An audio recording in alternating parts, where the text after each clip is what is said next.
Assalamualaikum warahmatullahi wabarakatuh. Perkenalkan, nama saya Ahmad Yuhda Dani dari LPTK UIN Wali Songo Semarang, akan melaksanakan UKIN pembuatan video pembelajaran.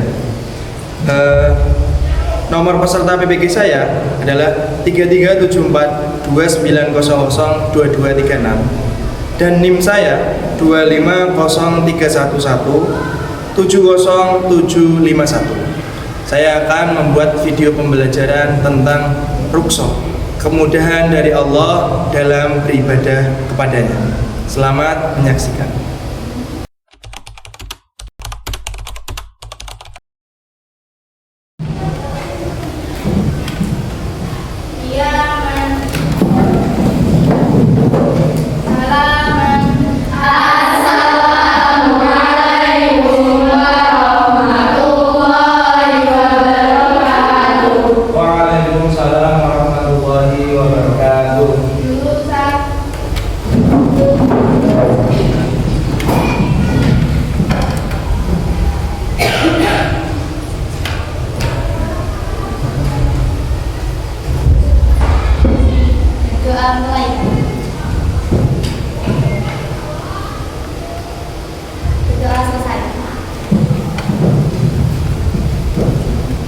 Alhamdulillahirrahmanirrahim. Selamat pagi anak-anak. Pagi.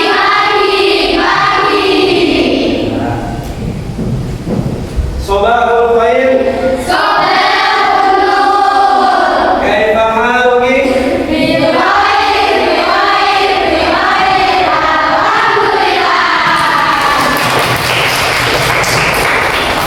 Alhamdulillahirrahmanirrahim. Pada bagian ini kita masih diberi kesempatan untuk bertatap muka melaksanakan pembelajaran pendidikan agama Islam. Sebelumnya saya absen terlebih dahulu. Al-Yarif Atum Ikalan Semalainawa Fina Habibatul Ifa Umairah Fitriya Musnaya Irdina Falila Zakat Hikmatus Salimah Liya Husna Karimah Maida Zadifania Maulida Hanifatul Labibah Menara Adelia Mutiara Sendi Nazila Salsa Rizka Amalia Salsabila Asfamara Sinta Kurnia Sari Sasha Salisa Najmaya Salaisa Yasin Akila Yasmin Kamilia Salim Yasmin tidak berangkat. Zakia Aulia Rahma ya, jadi yang izin tidak mengikuti pembelajaran pada hari ini satu orang ya, karena acara keluarga ya.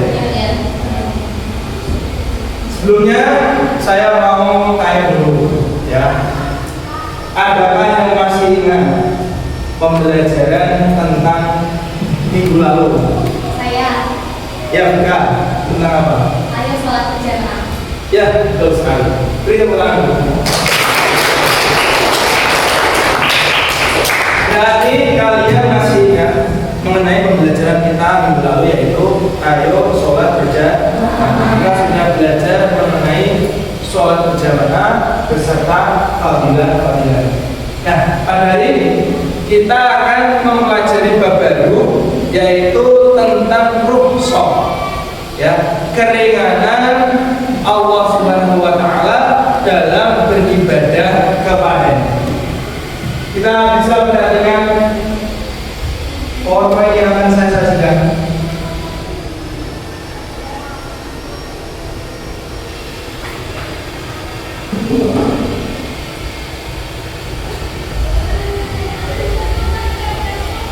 Ya, rukhsah, kemudahan dari Allah dalam beribadah kepadanya. Sebelumnya kita pemanasan dulu dengan ice breaking sebentar untuk meningkatkan konsentrasi kita serta semangat kita dalam belajar. Kuncinya adalah kalau saya menyebutkan selamat pagi, silakan tepuk satu kali. Ya, selamat pagi, tepuk satu kali. Kalau saya mengatakan selamat siang, tepuk jarimu satu kali. Ya, jadi selamat pagi, tepuk satu kali pakai tangan, telapak tangan. Ketika selamat siang, tepuk dengan jari. Dan ketika saya katakan selamat malam, kalian tidak menepuk tangan. Paham ya? Selamat pagi, selamat siang, selamat malam. Kita coba dulu.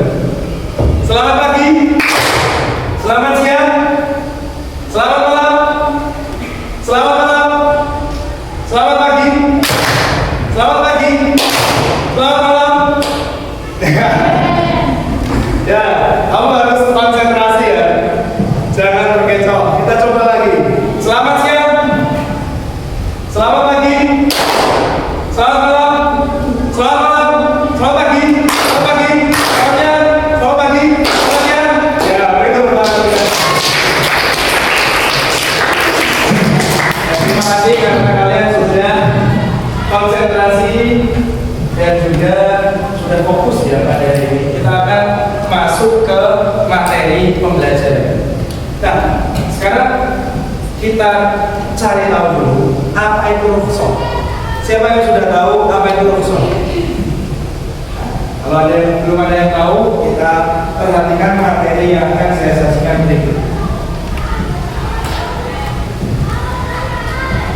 Nah, sebelumnya kita akan ketahui bersama bahwa tujuan pembelajaran pada hari ini ada 3, yaitu yang pertama, peserta didik dapat menjelaskan konsep rukhsah serta menerapkannya dalam ibadah. Jadi kalian dapat menjelaskan apa itu rukhsah, kemudian dapat melaksanakannya dalam ibadah kalian sehari-hari. Yang kedua, peserta didik dapat menyebutkan alasan diperbolehkannya rukhsah serta pembagiannya. Jadi kamu setelah tahu apa itu rukhsah, kamu harus tahu alasan mengapa rukhsah itu diperbolehkan serta pembagian. Kemudian tujuan pembelajaran yang ketiga adalah peserta didik dapat mengidentifikasi berbagai rukhsah dalam beribadah seperti sholat, zakat, puasa maupun haji. Nah, materi itu yang akan kita pelajari hari ini.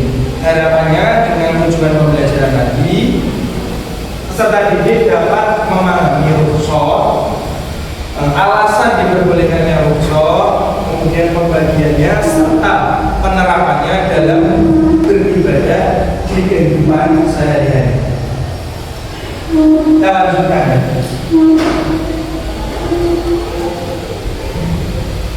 Nah, apa itu rukhsah? Kalian bisa pahami, baca ya. Rukhsah secara bahasa memiliki arti kelonggaran atau keringanan. Rukhsah maknanya adalah kelonggaran atau keringanan. Siapa yang kesehariannya merasa ibadahnya berat? Ada tidak? Ada?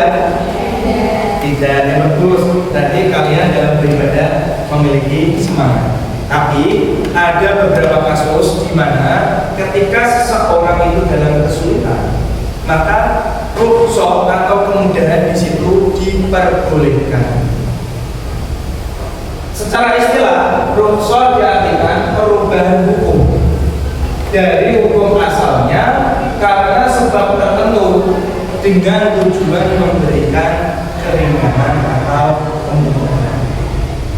Jadi contoh hukum asalnya puasa Ramadan adalah wajib ya dilaksanakan secara terus-menerus selama 30 hari.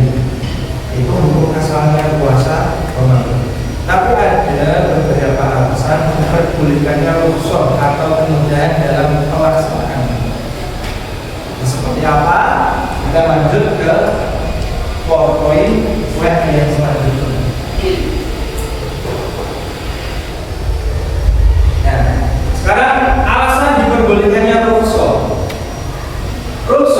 Yang pertama, bukan untuk berlaku zalim. Jadi kamu bukan niat untuk melaksanakan sesuatu yang buruk. Tidak boleh, karena syarat bolehnya rukhsah itu bukan karena perilaku yang zalim. Yang kedua, orang yang sedang dalam perjalanan atau musafir. Yang ketiga, rukhsah bagi orang jika tidak mampu melaksanakan. Yang keempat, menghilangkan kesulitan dan menghendaki keringanan. Jadi setiap orang itu pasti ada masanya mengalami kesulitan. Contoh, apa yang membuat kita merasa sulit ketika dalam keadaan tertentu? Ada yang tahu? Apa? Contohnya, orang sakit. Orang sakit itu berarti butuh kemudahan. Atau poin yang kedua yaitu ya betul, sedang dalam perjalanan. Kalau perjalanan jauh, maka orang itu pasti akan keringat, karena pasti akan merasakan capek dan letih.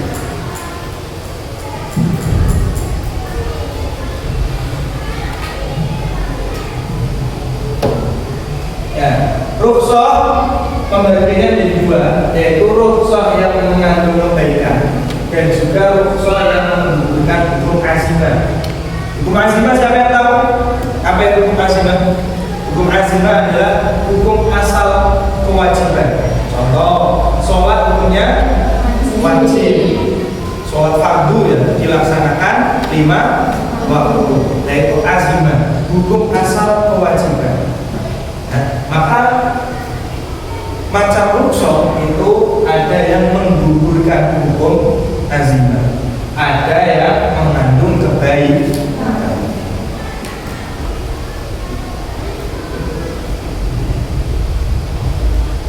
Nah, macam-macam rukhsah dalam beribadah azimah lagi ada 4 yang akan kita bahas hari ini, yaitu sholat, puasa, zakat, dan haji. 4 ibadah ini wajib tidak? Wajib. Tapi seperti pembahasan di awal bahwa manusia itu pasti akan ada masanya mengalami kesulitan.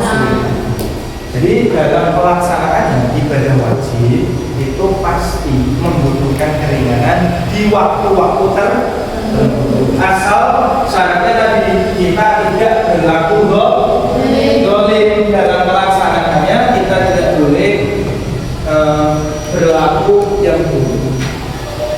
Nah, dari paparan awal yang saya jelaskan, ada yang mau ditanyakan? Ya, Amila. Adakah dalil tentang rukhsah? Siapa yang tahu dalil tentang rukhsah? Pertanyaan dari Akila. Siapa yang tahu dalil tentang rukhsah? Rukhsah apakah ada dalilnya? Ada. Rukhsah dalilnya ada dalam surat Al-Baqarah ayat 286. Kalian pasti sudah tahu dalilnya, yaitu a'udzubillahi minasyaitonirrajim, bismillahirrahmanirrahim, la yukallifullahu nafsan illa wus'aha, laha ma kasabat wa 'alaiha ma kasabat. Ya, la yukallifullahu nafsan illa wus'aha. Ya, sungguhnya Allah tidak akan membebani seseorang di luar batas kemampuan. Maka Allah ketika memberikan sesuatu cobaan, pasti manusia itu bisa melewatinya. Dengan diperbolehkannya rukhsah tadi, manusia akan mendapat kemudahan ketika mendapat kesulitan. Di sisi lain, seorang manusia tadi itu tidak meninggalkan kewajibannya sebagai seorang muslim, yaitu melaksanakan ibadah yang wajib. Sudah paham, Atila? Ada yang mau ditanyakan lagi? Selanjutnya kita akan berkelompok, ya, karena pembelajaran kita hari ini adalah PBL, metode Clinical Project Based Learning. Kita akan berkelompok, ya, menemukan kasus dalam kehidupan sehari-hari, dalam ibadah wajib yang kita laksanakan, bagaimana rukhsah itu bisa diaplikasikan dalam ibadah umat ini, sholat, kemudian puasa, zakat, dan haji. Maka saya akan bagi kelompoknya. Kalian boleh cari referensi di buku-buku manapun, di buku LKS maupun buku paket, boleh dijadikan referensi untuk mencari sumber. Kelompok satu, ini kelompok satu tadi ya. Kalian akan menjelaskan mengenai sholat. Silakan bagaimana rukhsah dalam sholat. Kelompok dua akan menjelaskan tentang puasa, ya. Kelompok dua akan mencari tahu bagaimana pelaksanaan rukhsah dalam ibadah puasa. Kelompok tiga zakat, ya, akan mencari tahu bagaimana pelaksanaan rukhsah dalam ibadah zakat. Yang terakhir, ini kelompok 4. Kelompok 4 ini rukhsah dalam ibadah haji. Baiklah, silakan berdiskusi dengan temannya, cari referensi yang kamu butuhkan, kemudian tulis di buku masing-masing. Kemudian setelah itu, kalau sudah selesai semua, kita akan maju ke depan mempresentasikan hasil tulisan. Baiklah, silakan berdiskusi.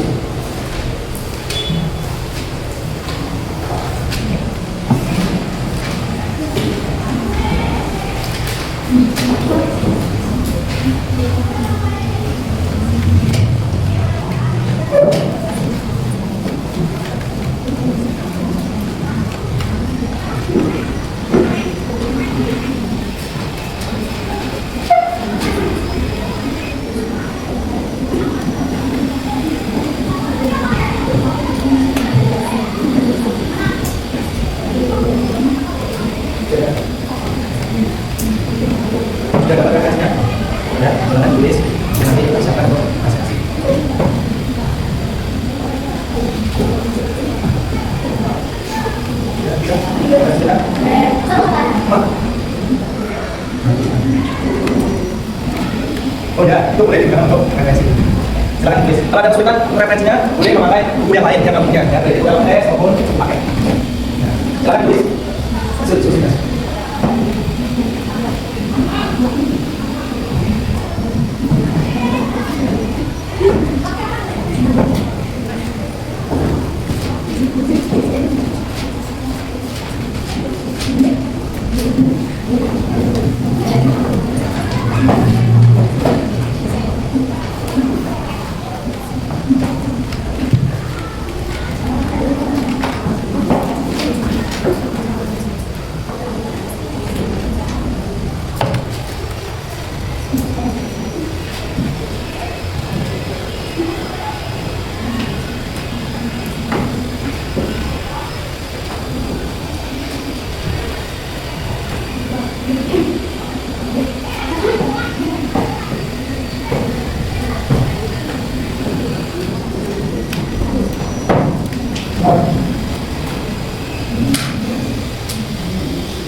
Apakah semuanya sudah? Sudah ditulis? Apakah kalian sudah siap mempresentasikan ke depan? Siap. Nah, kita mulai dari kelompok 1 atau kelompok 4 dulu? Kelompok 3 sudah siap maju? Kelompok 3 sudah siap maju? Kelompok 1 sudah siap maju?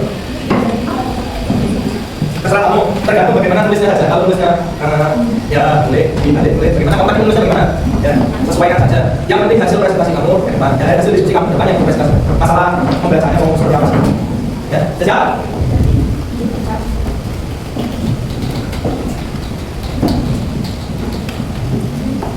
Sampai spasi ya? Kita mulai dari kelompok silakan maju ke. Ya, boleh maju ke depan kelompok 1. Beri tepuk tangan untuk kelompok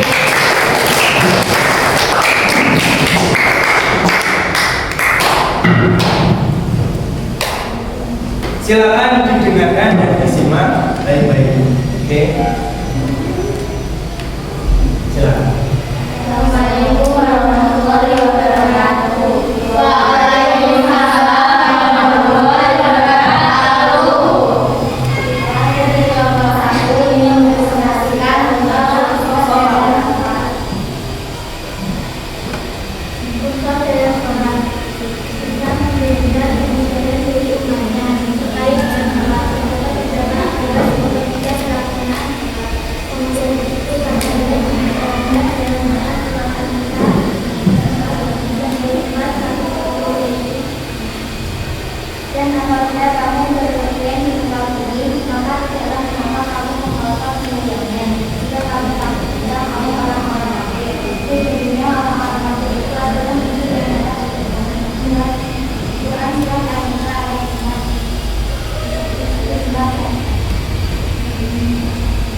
Ayat tersebut menjelaskan bahwa orang-orang bersaudara dengan saudara diperbolehkan untuk perintah sholat. Begitu pula Rasulullah Shallallahu Alaihi Wasallam.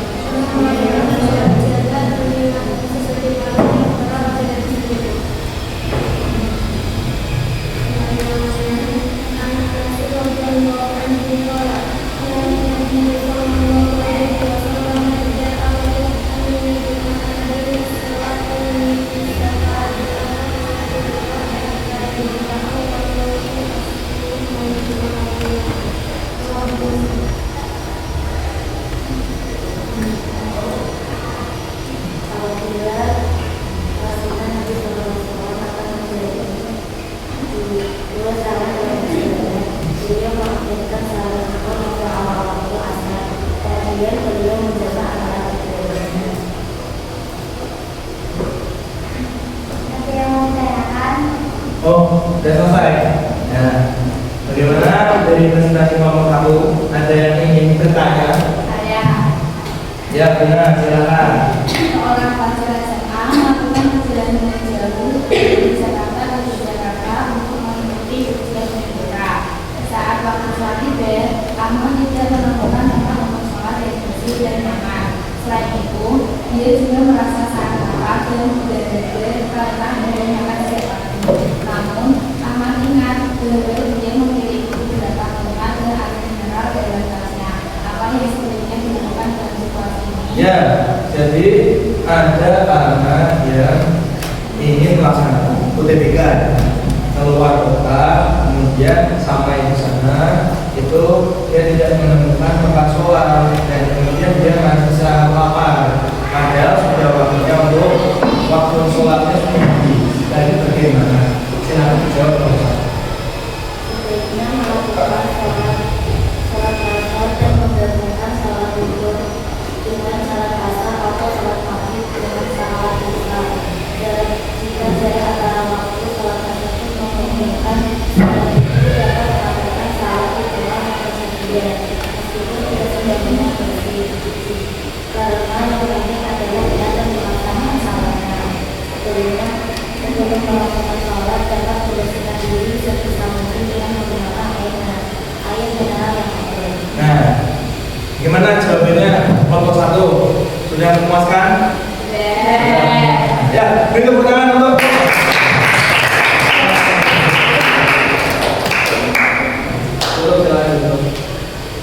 Sekian dari kelompok 1, kurang lebihnya mohon maaf. Assalamualaikum warahmatullahi wabarakatuh. Waalaikumsalam. Terima kasih untuk kelompok 1 ya. Sudah bagus presentasinya tentang proses sholat. Dan tadi dijelaskan bahwa kita suatu saat itu pasti akan bukan pasti, suatu saat akan mendapati diri kita sebagai musafir atau orang yang sedang dalam perjalanan. Kalau sesuai kesepakatan para ulama dalilnya itu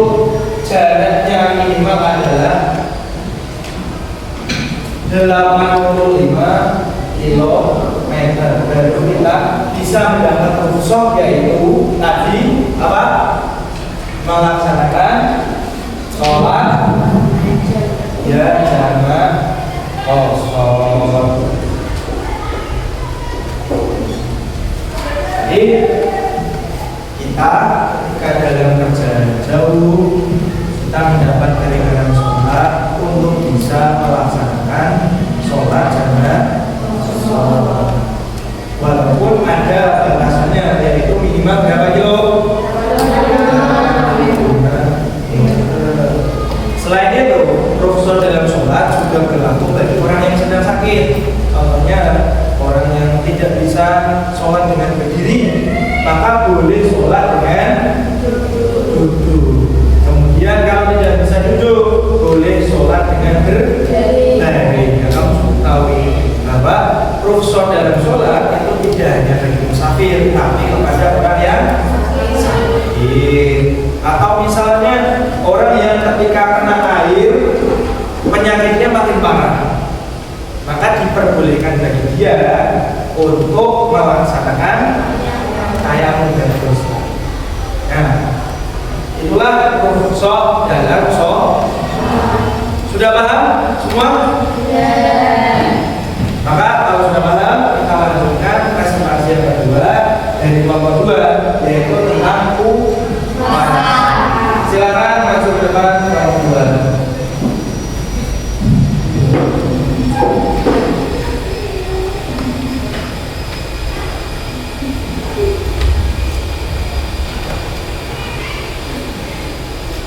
Assalamualaikum warahmatullahi wabarakatuh. Waalaikumsalam warahmatullahi wabarakatuh. Kita dari kelompok 2 ini mempresentasikan tentang rukhsah dalam berpuasa. Sebelumnya perkenalkan nama saya Salsa. Saya Karina. Saya Anda. Saya Beda.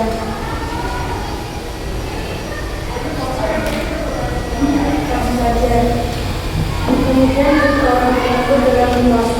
Puasa adalah salah satu ibadah yang bertujuan untuk mencapai ketakwaan setiap bahaya diminta dilakukan olehnya pada bulan Ramadan. Bagaimana dengan orang yang tidak mampu melaksanakan ibadah puasa?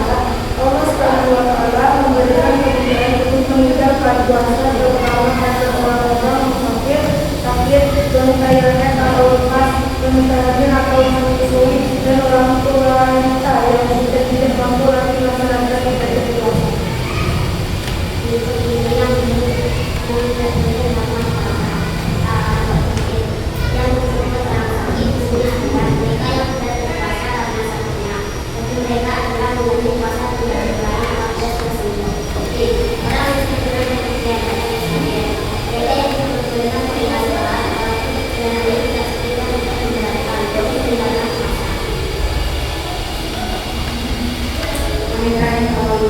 Wanita yang haid atau nifas wajib meninggalkan puasa dan mengganti puasanya. Wanita hamil atau menyusui. Kedua, perempuan ini wajib mengganti puasanya sebagaimana orang yang sedang sakit. Kalau mengawali puasa akan menjadi khawatir diri sendiri atau pada anak. Orang tua wanita yang tidak mampu menjalankan ibadah puasa. Orang tua wanita yang tidak mampu lagi melaksanakan puasa dibolehkan meninggalkan puasa dan menggantinya dengan membayar fidyah. Yang membutuhkannya saya. Ya, silakan Mas Maya. Ada yang mau ditanyakan? Seorang siswa SMP sedang berpuasa Ramadan, tetapi dia memiliki kondisi medis yang memerlukan konsumsi obat-obatan. Apa yang sebaiknya dilakukan? Dia tidak berpuasa dan membayar fidyah. Jika kondisi medis tersebut memang tidak memungkinkan puasa, maka dia tidak boleh berpuasa. Kemudian menjadi puasanya tidak jadi dan membayar fidyah. Ya, bagaimana jawabannya, Mas Maya? Sudah cukup? Sudah. Beri tepuk tangan untuk kelompok. Sekian dari kelompok 2. Mohon jika ada salah paham. Wassalamualaikum warahmatullahi wabarakatuh. Waalaikumsalam warahmatullahi wabarakatuh. Ya, terima kasih untuk kelompok 2. Kelompok yang berpuasa itu orang ada rukhsahnya, ya, ada keringanannya, ada Ada beberapa orang yang tadi dalam berpuasa diperbolehkan dalam melaksanakan rukso. Apa saja tadi? Satu, orang yang sedang dalam keadaan sakit. Contohnya kamu sakit ketika siapa yang pernah meninggalkan puasa Ramadan karena sakit? Angkat tangan. Kamu ternyata pernah meninggalkan meninggalkan puasa karena boleh dah? Boleh, karena itu adalah bagian dari keringan. Tapi ingat syarat puasa tadi tidak boleh berlaku dolimnya bagaimana? Kamu sebenarnya yang sakit, tapi ketok-ketok sakit. Boleh dah kalau seperti itu? Kalau orang yang sakit itu harus mengganti puasanya di lain. Sama halnya seperti orang yang haid atau nifas, kamu pasti setiap tahun melaksanakannya. Yaitu ketika bulan Ramadan datang akan ada masanya kamu untuk haid. Ya, siapa yang masih punya tanggungan tidak melaksanakan puasa belum mengganti membayar puasa yang kemarin? Oh, hampir semua ini. Siapa yang masih kurang tanggungannya kurang dari 5? Oh, kamu? Ya, bagus. Siapa yang lebih dari 10? Masih lebih dari 10? Oh, tidak ada ya. Berarti sudah cukup baik. Ya, silakan segera diganti di kodon durasi karena sekitar bulan Februari nanti kita akan masuk bulan puasa. Seperti itu ya. Macam-macamnya tadi selain orang yang haid, nifas, ada orang yang hamil menyusui juga boleh, atau orang yang warna itu boleh untuk tidak berpuasa, mengkontrol di lain hari, atau ada juga yang membayar. Silakan. Kemudian lanjut kelompok yang ketiga, silakan maju ke depan mengenai zakat. Silakan.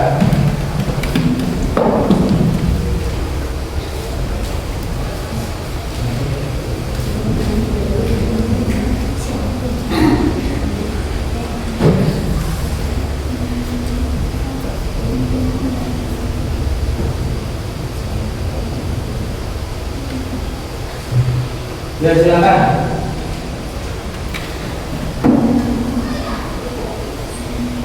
Assalamualaikum warahmatullahi wabarakatuh. Waalaikumsalam warahmatullahi wabarakatuh. Kami dari kelompok 3 ingin mempresentasikan tentang pokok zakat. Kenalkan, nama saya Vika. Perkenalkan, nama saya Julia. Perkenalkan, nama saya Mutiara. Perkenalkan, nama saya Rizka. Perkenalkan, nama saya Maudy. Kemudian pembayaran zakat. Bagi zakat zakat merupakan kewajiban. Zakat berfungsi membersihkan diri dan harta. Orang yang membayar zakat sedang melaksanakan perintah, ia pun berupaya untuk membersihkan diri dan hartanya dari kotoran dosanya. Selain itu, zakat memiliki fungsi sosial, yaitu membantu masyarakat mencapai dan miskin juga kelompok dari miskin sesuai dengan kebutuhan masyarakat.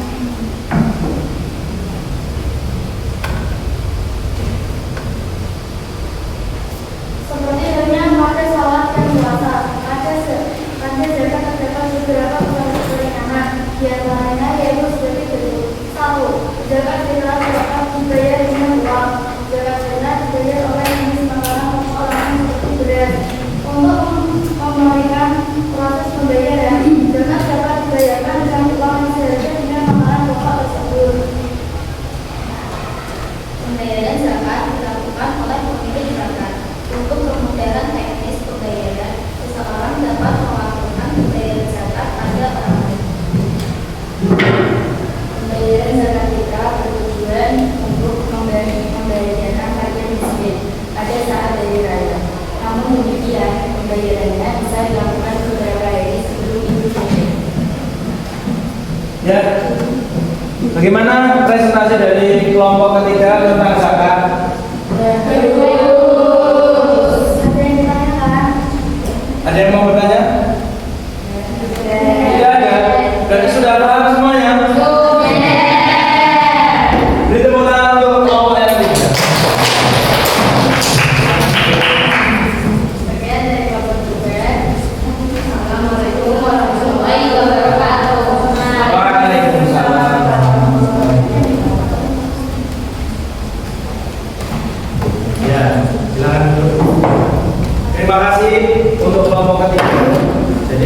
mungkin pembahasannya agak mudah ringannya tentang rukhsah zakat. Zakat itu sebenarnya kewajiban masing-masing, kewajiban diri sendiri.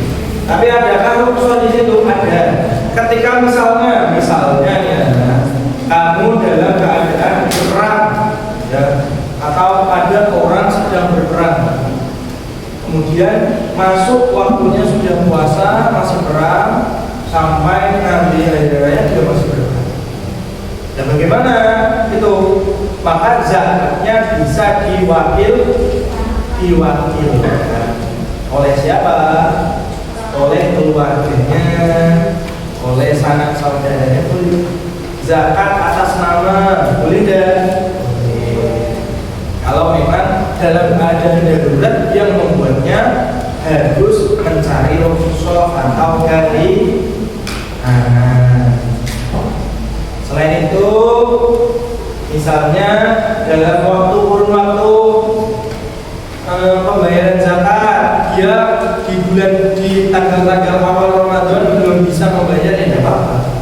Nanti ketika sudah ada kelebihan harta sampai maksimal di sebelum sholat Idul Fitri, kalau dia tidak ada kelebihan, ya, maka ya tidak usah membayar zakat, karena dia berarti termasuk fakir miskin. Dia adalah sebagai mustahik atau orang yang berhak menerima zakat. Itu rukhsah tentang. Silakan rukhsah yang terakhir tentang haji. Silakan maju ke depan, presentasikan hasil diskusi kami.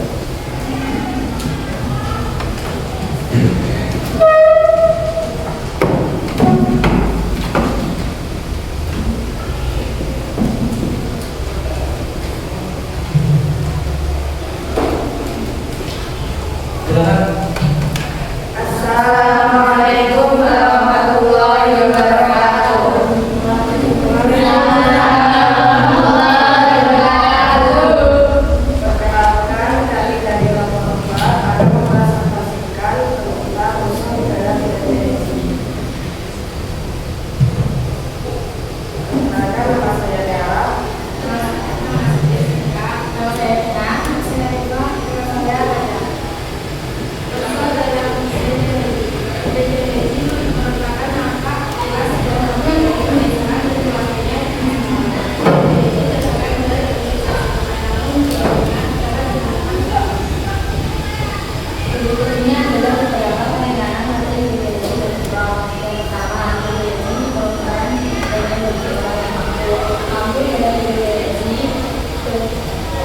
Kemudian dengan biaya sendiri, keluarga yang diberikan dan kemampuan fisik atau saya telah melaksanakan haji. Meski tidak mampu akan tetapi tidak melaksanakan haji, maka ada yang bisa karena ada yang berbeda. Yang kedua, dilaksanakan melalui hubungan. Dan dari kewajiban yang dilakukan sebelum berangkat melaksanakan haji, atau yang ketiga, pelaksanaan ibadah haji boleh dilakukan seorang sudah masuk dalam kategori wanita yang melakukan pelaksanaan ibadah haji menjadi kewajiban. Yang keempat, cara melaksanakan ibadah haji termasuk dengan atau tidak melakukan pelaksanaan yaitu memberikan peringatan yaitu satu lisan yaitu dikerjakan dalam dua bulan dan masuk yaitu memperkerjakan terlebih dahulu kemudian keong yaitu cuci dan membuat pelaksanaan adalah secara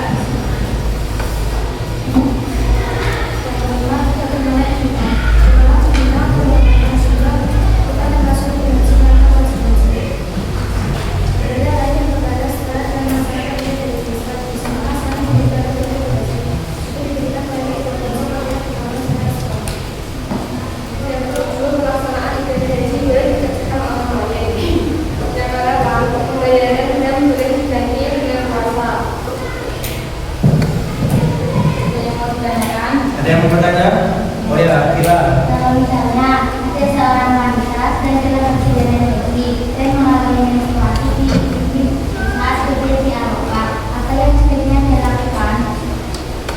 berada di Arafah dan mengambil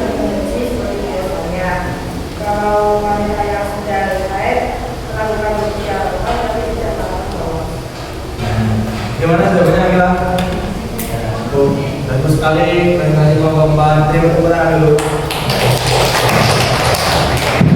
Nah, silakan Bu. Sekian dari Bapak-bapak, keluarga kami yang berbahagia. Assalamualaikum warahmatullahi wabarakatuh. Waalaikumsalam warahmatullahi wabarakatuh. Ya, terima kasih ya untuk Bapak. Terus yang terakhir itu dalam ibadah haji. Pastinya dalam ibadah haji masuk dalam rukun Islam. Tapi dalam melaksanakannya ibadah haji itu manis tanpa orang ilahi sabil bagi orang-orang yang mampu. Kalau yang ibadah rukun yang lain, rukun Islam yang lain tidak ada manis tanpa semuanya adalah wajib. Tapi dalam ibadah haji ada opsional. Itu bagi yang mampu secara fisik, mampu secara biaya, dan mampu secara mental psikis. Contoh rukun dalam ibadah haji itu boleh dilaksanakan oleh orang lain atau namanya haji badal. Jadi misalnya si A sudah meninggal, tapi keluarganya menginginkan si A menunaikan haji. Maka bagaimana caranya? Menggunakan haji badal haji, dihajikan orang lain yang berangkat haji, kemudian diniatkan untuk orang yang sudah meninggal. Itu salah satu usul dalam ibadah haji. Ya, bagus sekali. Beri tepuk tangan untuk kita semua. Bagus sekali apa yang sudah kalian diskusikan, kalian paparkan, ya sudah sangat baik mengenai usul dalam masing-masing ibadah. Nah, pada akhirnya rukhsah itu adalah keringanan yang diberikan oleh Allah. Ya, memang betul-betul Allah itu sayang kamu, karena dari yang sudah saya sampaikan tadi bahwa setiap manusia itu pasti diuji, setiap manusia pasti mendapat cobaan. Maka dari itu ketika diberikan kesulitan, Allah tidak mempersulit hambanya untuk melaksanakan ibadah. Maka rukhsah di situ hadir, ya, untuk memudahkan ibadah seseorang dengan catatan ibadah yang wajib tadi tetap dilaksanakan.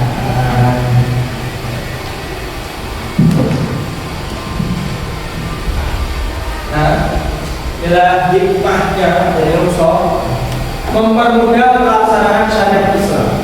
Mempermudah ya, jangan membuat mudah, jangan gampangke ya. Untuk mempermudah tapi tidak gampangke. Pembuktian bahwa syariat Islam tidak kaku, menguatkan istiqomah dalam beribadah serta mendorong sikap disiplin dan saling menghargai. Itu adalah hikmah dari rukhsah.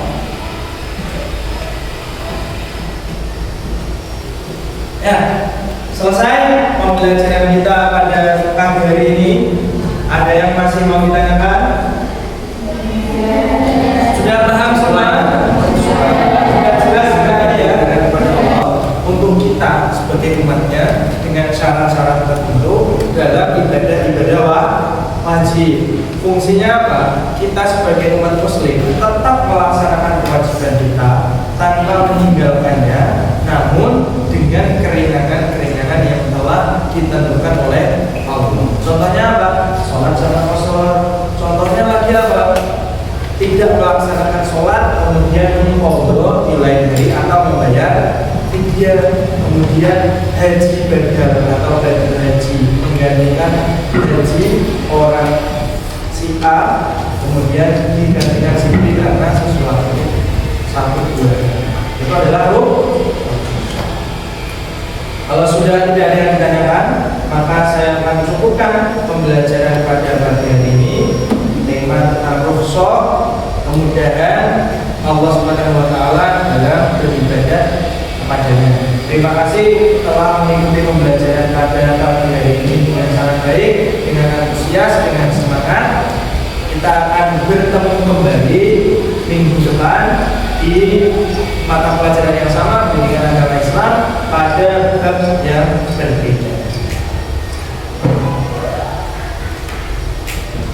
Ya, sebelum kita akhiri pembelajaran pada siang hari ini, kita berdoa bersama-sama dulu. Silakan dipimpin oleh ketua kelas.